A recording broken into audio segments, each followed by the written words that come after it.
নমস্কার, আমি কবি সনাতন মাঝি। আমার ফেসবুক টাচ কবিতার ইউটিউব চ্যানেল কবিতার হার্টবিটের জন্য একটা কবিতা পড়ছি। ফুল ভেবে করেছিলাম ভুল। আজকের কবিতা বিষাক্ত কাঁটা ফুল।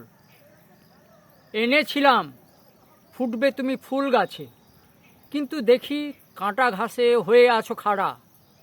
রোজ গোপনে তোমার ভীমরতি নাচে, নৈরাজ্যে কেউ শান্তি পাচ্ছে না পাড়া।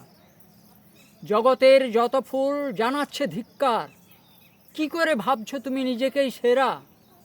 অভয়া খুন হলো শোনোনি চিৎকার, মোড়ের মাথায় তোমাকেই হবে ঘেরা। ফুটে আছো কাটা ঘাসে তোমারই মূর্তি, ফুল ভেবেই সবাই করেছিল ভুল। ক্রোধে যেভাবে চলে প্রতিশোধের ফুর্তি, পুরোপুরি ফুটে গেছে বঙ্গে কাঁটা ফুল। ফুটে গেলে যাই হয় অনিবার্য ঝড়ে, উলঙ্গ কাঁটা ফুল কালো পাপড়ি উড়ে। ফুটে গেলে যাই হয় অনিবার্য ঝড়ে, উলঙ্গ কাঁটা ফুল কালো পাপড়ি উড়ে। নমস্কার। আমার কবিতা শুনলেন, আমার কবিতার হার্টবিটকে শেয়ার, লাইক, সাবস্ক্রাইব করে দেবেন। আমি আরও কবিতা পড়ব। জয় হিন্দ।